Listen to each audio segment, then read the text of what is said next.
Então, a segunda geração de sociólogos, né, nós temos aí como destaque Darcy Ribeiro e Florestan Fernandes, temos muitos outros, tá?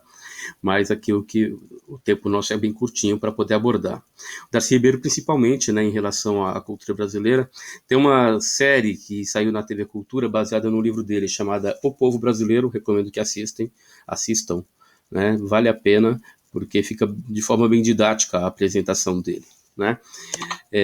Deixa eu passar esses slides aqui.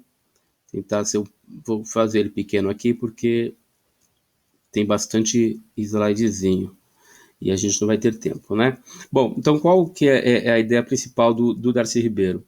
Ele estuda de fato, né, essa formação que a população vai tendo, essa conjuntura de europeus, de indígenas, e como que essa população vai surgindo. Num dado momento, você tem o português e ele se entende como português. Você tem um indígena, se entende como indígena. Quando eles começam a trazer escravos para cá, a mesma coisa, né? Eles sabem quem é o negro africano e tal, mas vai surgir uma população da mestiçagem deles. E quem é esse povo? Eles já estão mudando a sua cultura, mudando os seus hábitos, né? Então, quem eles são? Não são mais portugueses, porque agora não estão em Portugal, estão nascendo aqui. Não são africanos mais, não estão nascendo na África, são uma mistura de pessoas que estão nascendo aqui.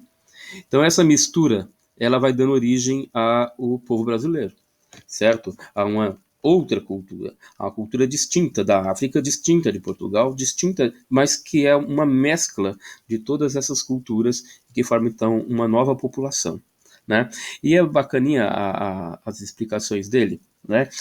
Por exemplo, no Sul, nós temos não só o europeu português, né? Você tem aí, durante o período de migração, muitos povos como os alemães, poloneses, ucranianos, e essa leva de pessoas configuraram o Sul de uma forma diferente do que é São Paulo, do que é o Nordeste, né? Então, nós vamos tendo aí uma mestiçagem interessante, diferente. Ele vai mais a fundo, tá vendo?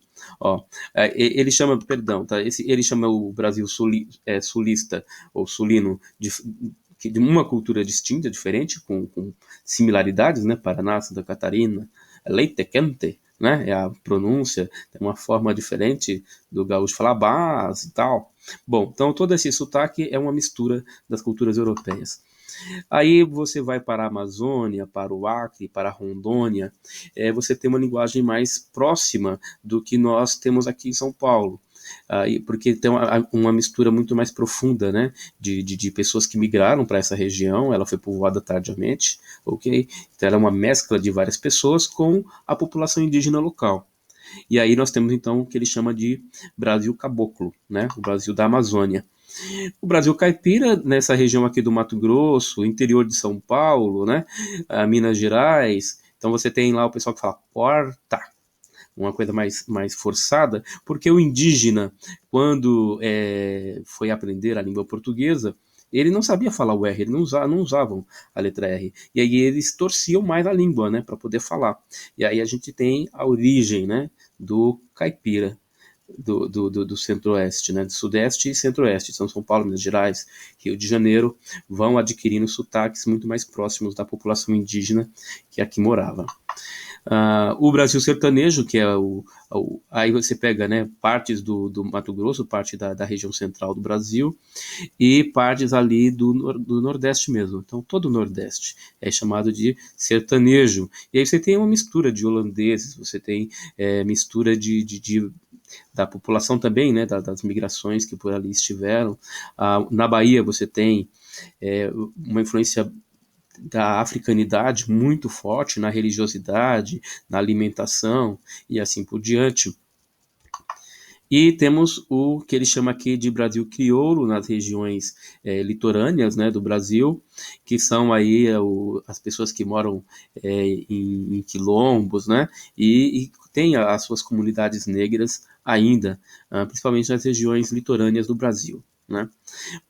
Vamos agora para uma frase final dele, né? E eu acho legal, foi uma pessoa bem influente, um político influente no Brasil, um antropólogo, né? Que formou várias gerações de antropólogos no Brasil. Então, a frase dele aqui é: só há duas opções nesta vida, se resignar ou se indignar, e eu não vou me resignar nunca.